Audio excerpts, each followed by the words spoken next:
Numbers के कुछ questions आप लोगों ने कहा था पिछली क्लास से भी पहले जो मैंने होमवर्क में दिए थे। आप लोगों ने कहा था उनमें से कुछ क्वेश्चंस में प्रॉब्लम थी, लेकिन किसी ने भी मुझसे पूछे नहीं वो क्वेश्चंस। तो now is the time, ask me कौन कौन से क्वेश्चन में आप लोगों को problem I. I am talking about the homework I gave on Thursday 54।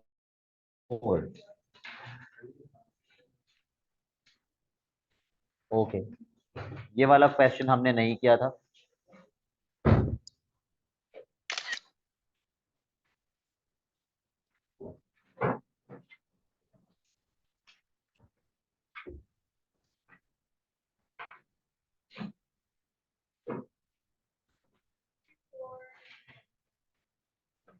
Okay, let's start with question number 54।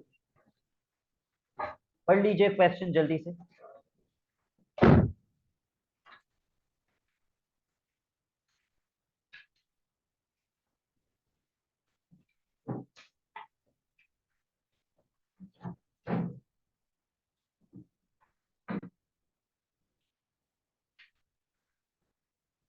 What fraction does the gauge show. ये जो gauge है ये किन दो वैल्यूज के बीच में है? 1/4 और 1/2 के एग्जैक्टली बीच में है। किसी भी दो वैल्यूज की मिड वैल्यू कैसे निकालते हैं? दोनों को प्लस करके डिवाइड बाई टू। तो this is exactly what we are going to do.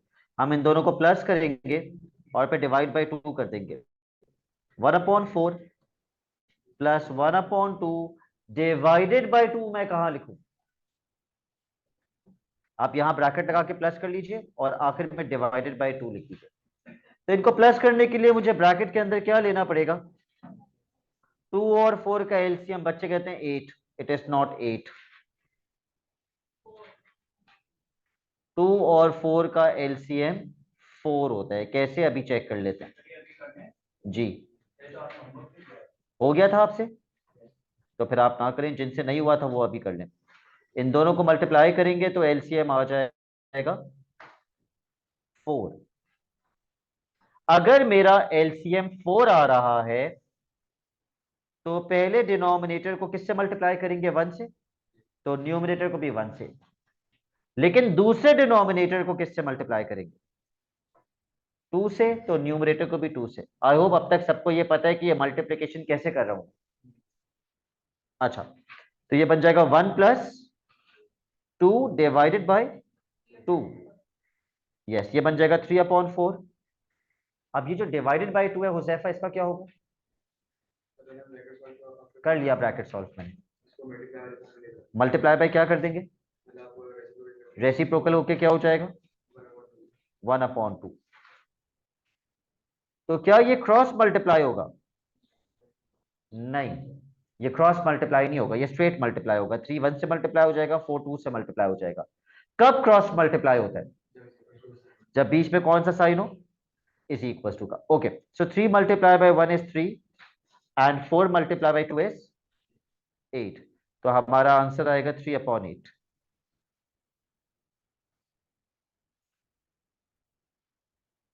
Okay, Gemmell यहां फ्रैक्शन कितना है जिसको मैंने हाईलाइट किया है? 1/4। 1/4 कितना होता है वैसे? क्वार्टर। फिर कितना है? 1/2 which is half and then 3/4। जहां पे फुल लिखा हुआ है वहां पे क्या वैल्यू होनी चाहिए? नहीं, वैल्यू क्या होनी चाहिए? डिजिट क्या होना चाहिए? यहां 0 है, 1 होना चाहिए। यहां 1 होना चाहिए फ्रैक्शन, क्योंकि ये फ्रैक्शंस चल रहे हैं। हमने एवरीडे मैथ में पढ़ा था टोटल फ्रैक्शन कितना होता है? 1। तो यहां फ्रैक्शन कितना होगा? 1 होगा। अच्छा, now read part B of this question. बिल्कुल।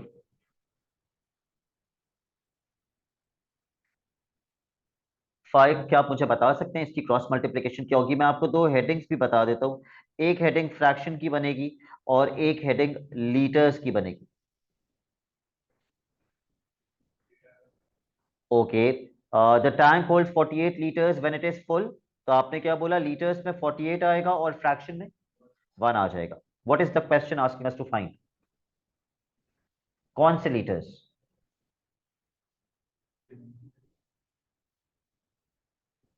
फुल करने के लिए कितने लीटर्स और चाहिए होंगे, लेकिन मुझे ये नहीं पता ना फुल करने के लिए कितना फ्रैक्शन और चाहिए होगा। खैर मुझे ये फ्रैक्शन तो पता है ना कितना है, ये वैल्यू मैंने कितनी निकाली थी, 3/8। तो मुझे कम से कम इतना तो पता चल जाएगा कि मेरे पास कितना फ्यूल है।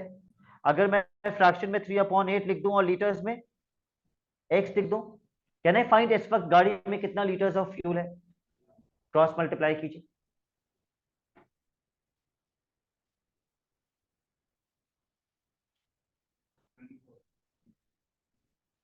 और देखिए कितने लीटर्स ऑफ फ्यूल गाड़ी में है इस वक्त।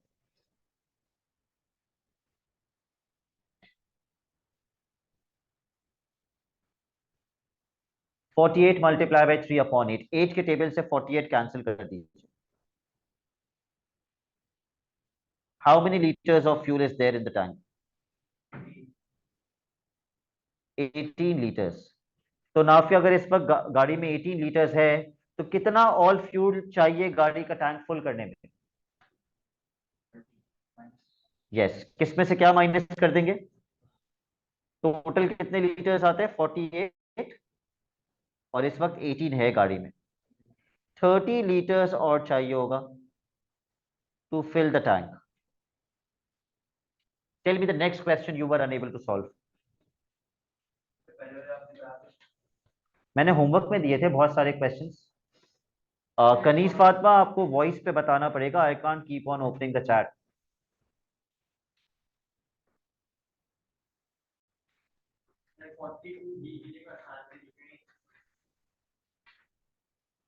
Okay sir 42। 42 भी। ठीक है। A troublesome question, question number 42। I wonder why nobody is asking me this question. मेरे पूछने पर आप लोग बता रहे हैं, खुद से मुझे नहीं बता रहे।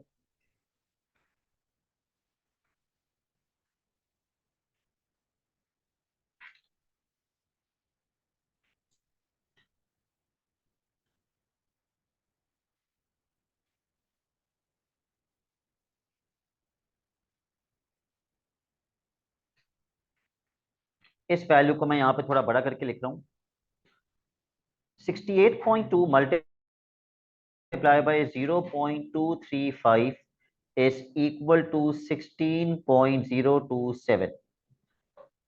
मैं आपको एक बात बता दूं, अगर मैं यहां से एक डेसिमल आगे करता हूं तो इस इक्वल टू के बाद भी मुझे एक डेसिमल आगे करना पड़ेगा।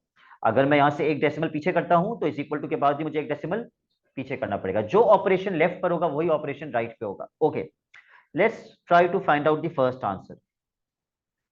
इसको यूज करते हुए उसने यहां से कितना डेसिमल पीछे ले गया? वो एक्चुअली तो डेसिमल यहां पे था, वो कितना डेसिमल पीछे लेके गया?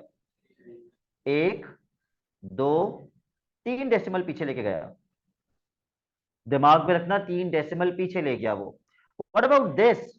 वो कितने डेसिमल आगे लेके गया? एक, दो, तीन, 4 डेसिमल आगे लेके गया। तो ओवरऑल क्या हुआ? 3 पीछे और 4 आगे मिला के ओवरऑल क्या आंसर बना? 1 डेसिमल आगे लेके गया, क्योंकि यहां से 3 पीछे गए, यहां से 4 आगे गए, तो इन टोटल 1 डेसिमल आगे गया। तो मेरा आंसर पे क्या फर्क पड़ेगा? 1 डेसिमल कहां चला जाएगा? आगे। या फिर आप ऐसे कर ले, आप डू द लेंदी वे। आपको पता है यहाँ पे 3 डेसिमल आगे गया था, तो आप पहले 3 डेसिमल, सॉरी यहाँ पे 3 डेसिमल पीछे गया था, तो आप यहां से भी 3 डेसिमल पीछे आ जाए। 1, 2, 3। उसके बाद यहां से कितने डेसिमल आगे गया था? 1, 2, 3, 4। तो आप दोबारा 4 डेसिमल आगे चले जाए। तो ओवरऑल क्या होगा कि 1 डेसिमल कहाँ जा रहा होगा? 1 डेसिमल आगे जा रहा होगा। तो जब आप 1 डेसिमल आगे लेके जाएंगे तो आपका आंसर क्या बनेगा? 160.27। मुश्किल है इसका पार्ट बी। पार्ट ए में मसला नहीं था। पार्ट ए में तो हमें देख के पता चल रहा है कितने डेसिमल्स पीछे जा रहे हैं, कितने डेसिमल्स आगे जा रहे हैं। तो problem is with part B.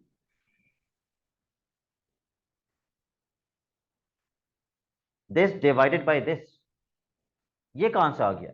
मेरे पास तो ये दोनों मल्टीप्लाई हो रहे थे, ये कहां से आया मेरे पास? Exactly exactly. यहां से इन दोनों में से कोई एक वैल्यू क्वेश्चन वहां ले जाके डिवाइड कर दिया। क्वेश्चन ने कौन सी वैल्यू को वहां लेके गया? यहां तो 0.0235 लिखा हुआ है, लेकिन एक्चुअली यहां से क्या गया नीचे? 0.235, ये वहां चला गया। तो मेरे पास आया 68.2 इज इक्वल्स टू 16.027 अपॉन 0.235। अब चेक करते हैं उसने डेसिमल्स में क्या छेड़खानी की। यहां क्या किया उसने, एक डेसिमल क्या किया उसने, अकॉर्डिंग टू द क्वेश्चन एक डेसिमल कहां गया है, आगे गया है, एक डेसिमल आगे गया है। ओके, तो इधर से भी एक डेसिमल आगे जाना चाहिए था। अब डिनोमिनेटर पे आ जाते हैं, इसका डिनोमिनेटर 1 है। उधर इस साइड पे जो डिनोमिनेटर पे चेंज आएगा, यहां भी डिनोमिनेटर में ही चेंज आएगा, न्यूमरेटर में नहीं आ जाएगा अचानक से। ओके, इसने डिनोमिनेटर में क्या चेंज किया है, दो डेसिमल्स, नहीं दो तो नहीं, एक डेसिमल पीछे गया, एक डेसिमल यहां से पीछे गया। ओके, अगर यहां से एक डेसिमल पीछे चला गया तो यहां से भी एक डेसिमल पीछे जाएगा। यस, तो मुझे बताइए ये चीज क्या बन जाएगी, 6820 तो नहीं बनेगा अभी, अपॉन 0.1। अब इसको मैं कैसे सॉल्व करूं आगे, ऊपर नीचे मल्टीप्लाई बाय 10, ऊपर नीचे मल्टीप्लाई बाय 10, तो ये बन जाएगा 6820 upon 1, which is what, which is what 6820।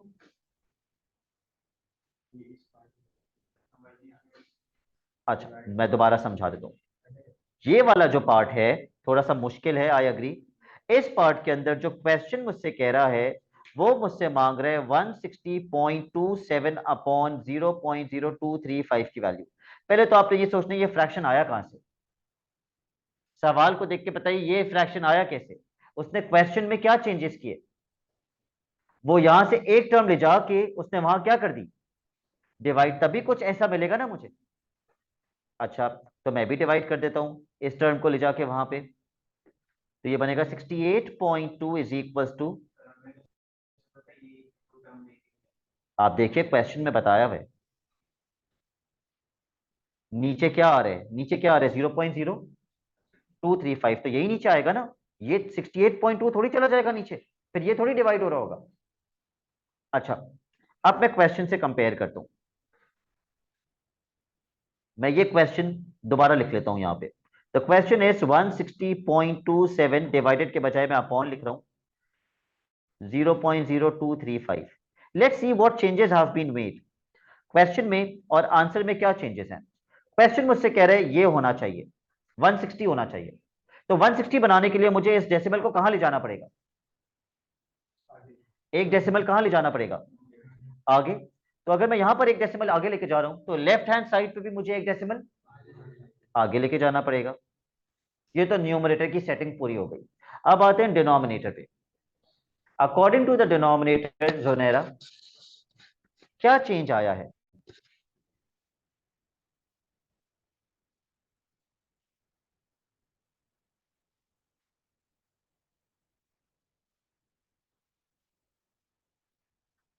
जी, एक डेसिमल मुझे यहां से कहां ले जाना है, पीछे लेके जाना है, तो इस जैसा बन जाएगा।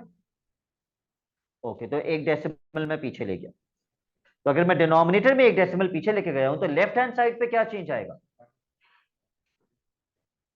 उसका डिनोमिनेटर का भी एक डेसिमल पीछे चला जाएगा। तो राइट हैंड साइड, क्या राइट हैंड साइड एग्जैक्टली वही बन गई जो क्वेश्चन मुझसे मांग रहा था, क्या इसी का आंसर क्वेश्चन मुझसे मांग रहा था, देखिए। अब लेफ्ट हैंड साइड क्या बन गई, वो मेरा आंसर है। लेफ्ट हैंड साइड पे एक डेसिमल जब न्यूमरेटर में आगे गया तो 68.2 क्या बन गया, 682।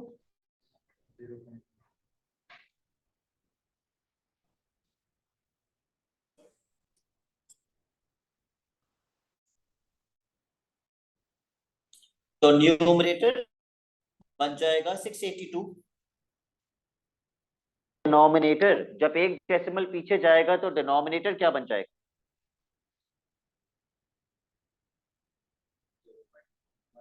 यस 0.1।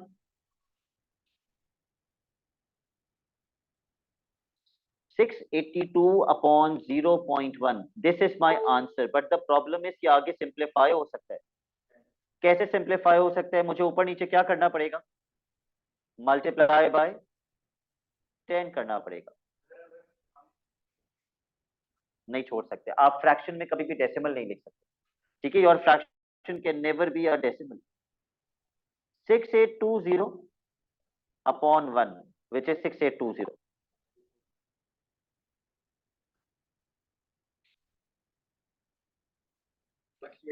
ये आंसर आ गया। किसका? इसी का ही तो आंसर मांग रहा था क्वेश्चन, इसी का तो आंसर मांग रहा था मुझसे। इसका आंसर ये आ गया, ठीक है? और बताइए, और कौन से क्वेश्चन में प्रॉब्लम आई है?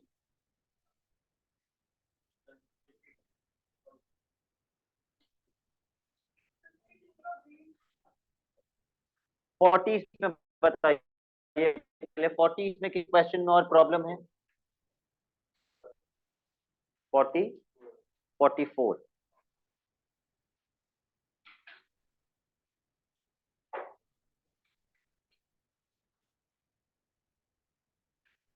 अच्छा, आपस में शयान मुझे आवाज नहीं आएगी कुछ भी डिस्कस करने की। 44 का कौन सा पार्ट? Part B. ए भी करवा देते हैं, ओके। 3 whole 1/5 minus 2 whole 2/3। सबसे पहले मिक्स्ड होल नंबर को हम फ्रैक्शन में कन्वर्ट करते हैं। 3 होल 1/5 क्या बन जाएगा?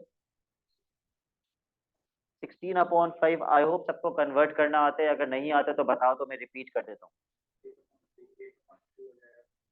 Okay, 2 whole 2/3 will become 8/3।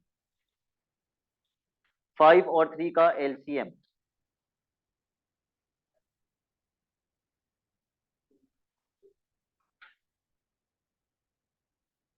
सबसे पहले किससे डिवाइड करेंगे? 3 से। ये 1 हो जाएगा और यहाँ 5 बच जाएगा। फिर 5, 1 और 1, इन दोनों को मल्टीप्लाई करने पे हमारा एलसीएम कितना आएगा? 15 आ जाएगा। तो 5 को 15 बनाने के लिए किससे मल्टीप्लाई करते हैं? 3 से। अगर नीचे 3 से मल्टीप्लाई कर रहे हैं तो ऊपर भी 3 से मल्टीप्लाई करेंगे। और 3 को 15 बनाने के लिए किससे मल्टीप्लाई करते हैं? 5 से। तो अगर नीचे 5 से मल्टीप्लाई किया है तो ऊपर भी 5 से मल्टीप्लाई करेंगे। 16 3 जा 48, 8 5 जा 40, 48 minus 40, 8/15।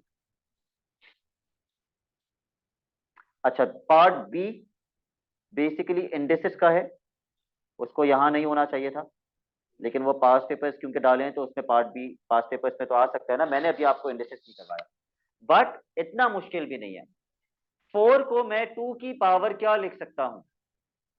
4, yes, 4 can be written as 2/2। 4 को मैं 2 स्क्वायर लिख सकता हूं या नहीं लिख सकता? लिख सकता हूं। और ये ब्रैकेट के बाहर मैंने ये 3/2 जो पहले से पावर लगी हुई थी वो लिखी। माइस क्या किससे कैंसिल हो जाएगा? तो मेरे पास 2 की पावर क्या बची? What is 2/3? 8।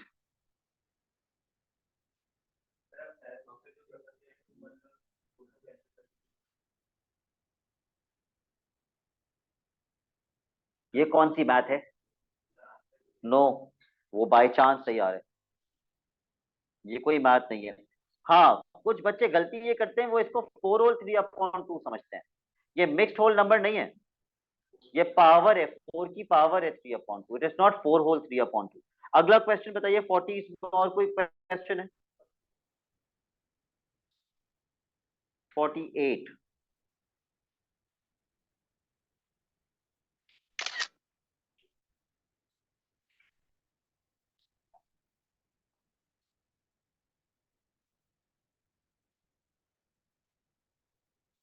Late me know when you are done.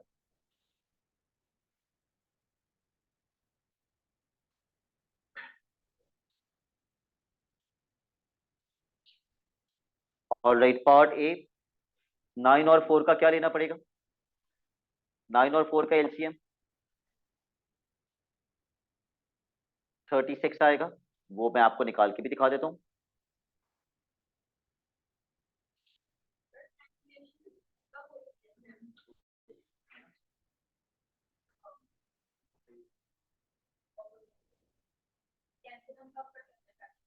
Fractions को हम कब कैंसिल कर सकते हैं?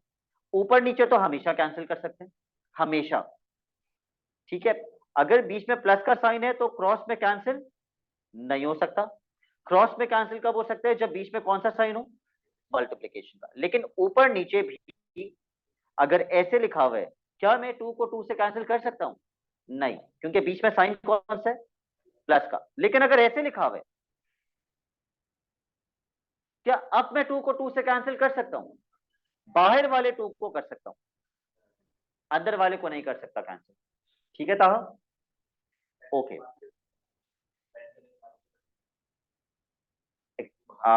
एक्सपैंड करने के बाद कैसे कैंसिल होगा? अगर आपने 2 को ब्रैकेट से मल्टीप्लाई कर दिया तो ये बन गया 4 प्लस 2x अपॉन 2। अब थोड़ी कैंसिल हो सकता ऊपर नीचे, अब नहीं कैंसिल कर सकते। ठीक है, तो एलसीएम क्या आया? 36। तो 4 को किससे मल्टीप्लाई करते हैं कि 36 बने? तो ऊपर भी 9 से करेंगे, और नीचे वाले 9 को किससे मल्टीप्लाई करेंगे कि 36 बने? 4। तो ऊपर भी 4 से करेंगे। What is 11 into 9? 99। 16 4 सा 64। 64 प्लस 99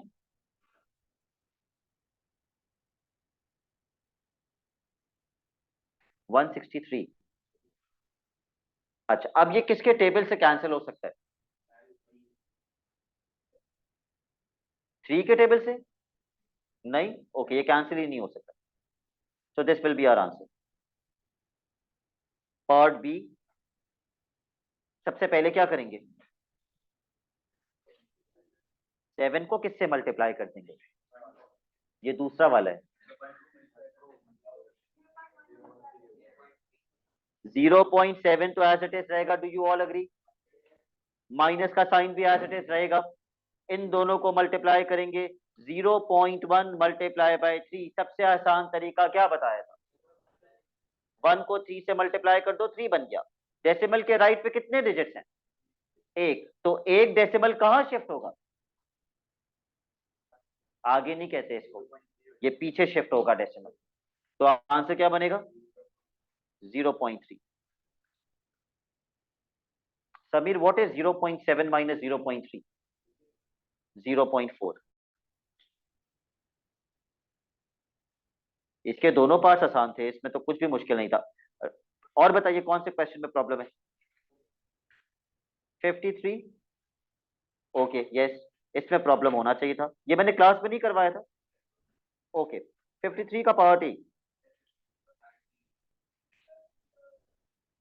अब मैं पूरा ही करवा देता हूँ। 7056 as a product of its prime factors. Huzaifa, ये आपने किया था होमवर्क में? अच्छा, चलिए शुरू हो जाइए। कुछ बच्चे हाथ बांध के बैठ गए। ओके, जिन जिन बच्चों से नहीं हुआ ये अभी स्टार्ट कर लीजिए। समीर चलिए, एलसीएम लीजिए इसका। Start with 2।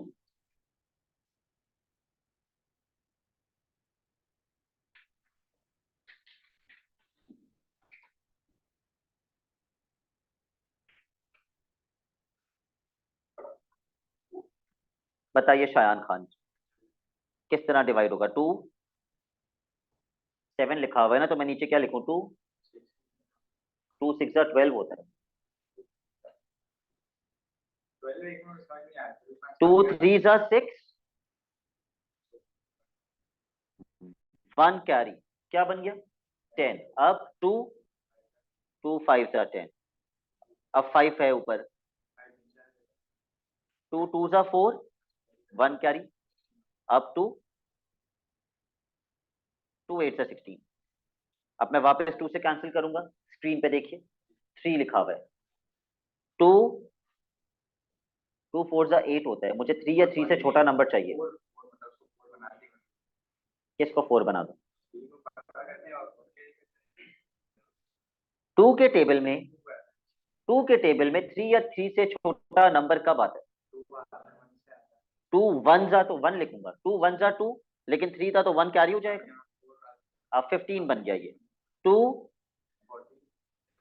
14 चाहिए, टू कितना जा 14, टू सेवन जा 14, वन कैरी हो गया, 12 बन गया।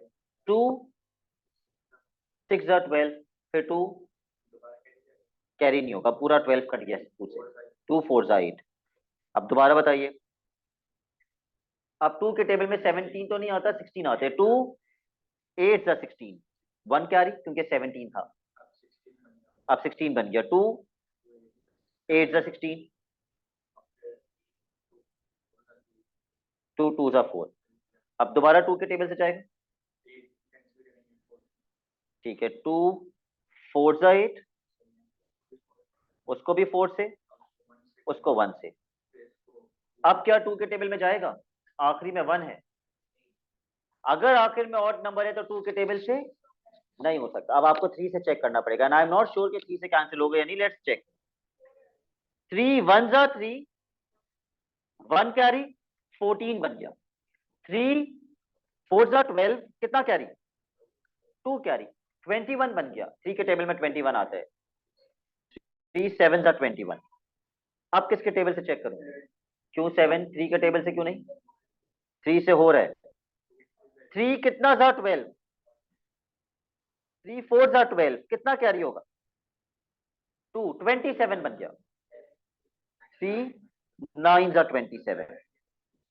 अब किसके टेबल से जाएगा, 7 7 जा 49, 7 1 जा 7। आपको एज अ प्रोडक्ट लिखना है ना, एज अ प्रोडक्ट आप क्या लिखेंगे, 2 की पावर 4 इंटू 3 की पावर 2 इंटू 7 की power 2।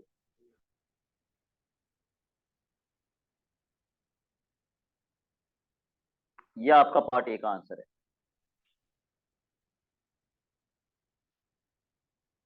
Part B, square root.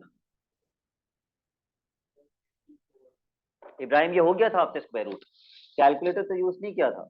Okay, कैसे निकाला इब्राहिम आपने स्क्वायर रूट, वही प्राइम फैक्टराइजेशन आपने कॉपी कर दी स्क्वायर रूट के अंदर, ठीक है। कितने टूस, 4 टूस, 2 3, 2 7। सलमान कैसे लेते हैं square root, what do we do inside the square root, पहली बार तो नहीं कर रहे। 5 कैसे लेते हैं स्क्वायर रूट,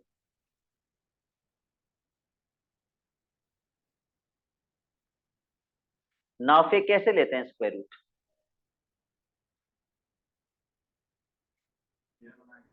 यस, पेयर बना के बाहर निकालते हैं। दो दो का पेयर बना के बाहर निकालेंगे, ये एक 2 का पेयर बना, 2 बाहर आ गया, फिर एक और 2 का पेयर बना, वो भी बाहर आ गया। ये सब आपस में, ये जो बाहर निकल रहे हैं ये आपस में क्या हो जाएंगे, मल्टीप्लाई। फिर एक 3 का पेयर बना, एक 3 भी बाहर आ गया, एक 7 भी बाहर आ गया, अंदर कुछ भी नहीं बचा। क्या क्या बाहर आ गया, एक 2, फिर दोबारा एक 2, फिर एक 3, और फिर एक 7। कितना बनेगा ये,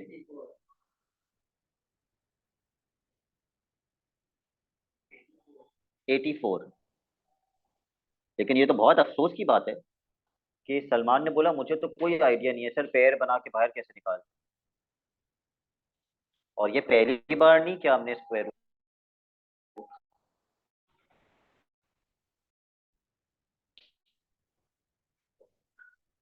पार्ट बी,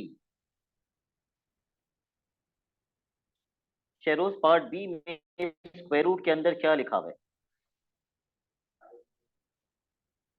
5 होल 1/16। मतलब क्वेश्चन देखते ही बच्चा क्या सोचता है कि मेरी 7 नस्लें भी नहीं बता सकती कि इसका स्क्वायर रूट क्या होगा, विदाउट यूजिंग अ कैलकुलेटर। पहले तो सबसे पहले दिमाग में यही आते हैं, इतना अजीब सा होल नंबर और इसका मैं स्क्वायर रूट निकालूं वो भी कैलकुलेटर के बगैर। दूसरा रास्ता क्या है कि मैं इस होल नंबर को किस में कन्वर्ट करूं, बिल्कुल इसको फ्रैक्शन में कन्वर्ट कर देते हैं। बिल्कुल भी नहीं, पहले हम फ्रैक्शन में कन्वर्ट करते हैं। 16 मल्टीप्लाई बाई 5, 80, 80 प्लस 1 तो ये बनेगा 81/16। शेरोस में पावर 1/2 क्यों लिखूं? क्या मुझे नहीं पता 81 का स्क्वायर रूट क्या होता है? 9। क्या मुझे नहीं पता 16 का स्क्वायर रूट क्या होता है? 4 होता है। तो स्क्वायर रूट का आंसर क्या बना? 9/4। That's it. उस तरीके से भी हो सकता था। अब शेरोज कह रहे हैं 81/16। अब कुछ बच्चों को पता होता है कि स्क्वायर रूट का मतलब पावर हाफ है। फिर 81 को 9 का स्क्वायर बना देते और 16 को 4 का स्क्वायर बना देते। नहीं, ये कैंसिल हो जाता है, लेकिन इस मेथड से आप कर लें तो ज्यादा बेहतर है। And now Josefa will give me an example of an irrational number.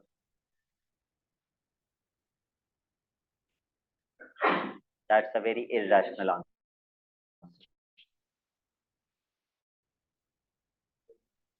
Irrational numbers, Josefa, चलिए मैं आपको एक हिंट दे देता हूँ। स्पेशल नंबर्स होते हैं। वो तो प्राइम होते हैं जो सिर्फ अपने नंबर में आते हैं। स्पेशल नंबर्स होते हैं। यस, स्क्वायर रूट वाले नंबर्स। स्क्वायर रूट वाले नंबर्स जैसे कि स्क्वायर रूट 3। स्क्वायर रूट 4 नहीं होता। स्क्वायर रूट 4 कितना होता है? 2 के बराबर। तो फिर वो इरेशनल नहीं है। Pi is an irrational number definitely. Pi भी इरेशनल नंबर है। 2√2, 5√7, किसी का भी स्क्वायर रूट, मगर वो इंटीजर नहीं आना चाहिए। जैसे कि स्क्वायर रूट 4 नहीं होता। और किसका स्क्वायर रूट नहीं होना चाहिए? स्क्वायर रूट 9 नहीं होना चाहिए, क्योंकि स्क्वायर रूट 9 कितना होता है? 3। स्क्वायर रूट 9 कितना होता है? 3। तो वो इरेशनल नहीं है। स्क्वायर रूट 25 इरेशनल नहीं है, क्योंकि स्क्वायर रूट 25 कितना होता है? 5। बाकी सब इरेशनल है। क्या ये? इसका क्या? ये अगर स्क्वायर रूट 7 इरेशनल नंबर है, किसी भी इरेशनल को अगर हम मल्टीप्लाई करेंगे तो वो इरेशनल ही रहेगा। ठीक है, ये देखो ना, मैंने 2√2 लिखा, उसमें प्रॉब्लम नहीं हुई तुम लोगों को। तुम लोगों को 5√7 में प्रॉब्लम हो गई। इधर भी तो मैंने स्क्वायर रूट 2 को 2 से मल्टीप्लाई किया, ये तब भी इरेशनल ही रहेगा। ठीक है, ये तब भी इरेशनल रहेगा। तो हुजैफा, आज हमने सीखा irrational numbers are special numbers जो स्क्वायर रूट की फॉर्म में होते हैं।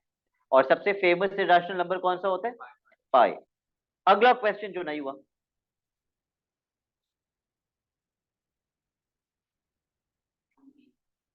52। 52 का सिर्फ बी या ए भी करवाऊं?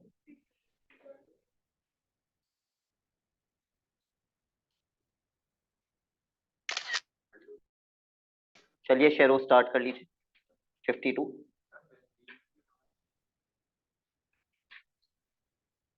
अच्छा, स्टैंडर्ड फॉर्म तो मैंने अभी आपको नहीं पढ़ाया ना। स्टैंडर्ड फॉर्म इसमें है भी नहीं। सिग्निफिकेंट फिगर्स वो तो हमने किया है। चौधरी शायान, पार्ट ए के अंदर मुझे 2 सिग्निफिकेंट फिगर्स में आंसर देना है। इस क्वेश्चन का दूसरा सिग्निफिकेंट कौन सा है? वाला शुरू में काउंट नहीं होते। अभी डिजिट के बाद जीरो है तो होता है चेंज। यस, जीरो चेंज होके क्या बन जाएगा? 1 बन जाएगा। तो आपका आंसर क्या होगा पार्ट ए का? 0.0041। शुरू के जीरो सिग्निफिकेंट नहीं होते, लेकिन आंसर में लिखोगे। ये बहुत छोटी वैल्यू है या बड़ी वैल्यू है? ये बहुत छोटी है, 0.0041। लेकिन अगर आप पेपर में 41 लिख कर आते हैं तो कहीं से भी ये दोनों सेम नहीं है। आप 41 नहीं लिख सकते इसको कि सर शुरू के जीरोस क्यों लिखूं, वो तो सिग्निफिकेंट ही नहीं होते। आपको लिखने हैं शुरू के जीरो। 0.41 भी नहीं हो सकता, 0.0041 ही होगा। Part B. ऑल राइट, ये भी मुश्किल है। Square root 131 lies between two consecutive integers. What are integers? Integers are whole numbers जो कि नेगेटिव भी हो सकते हैं और पॉजिटिव भी हो सकते हैं। स्क्वायर रूट 131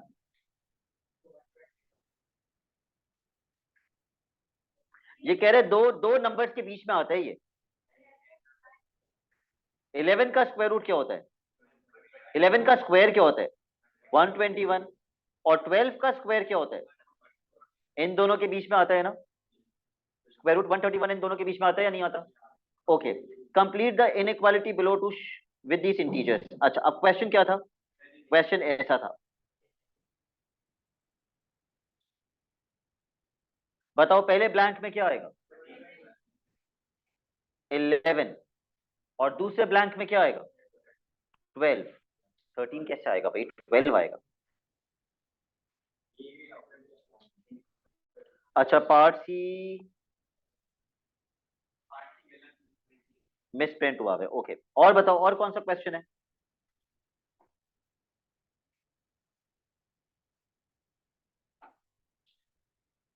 मैंने आप लोगों को फ्राइडे को होमवर्क दिया था,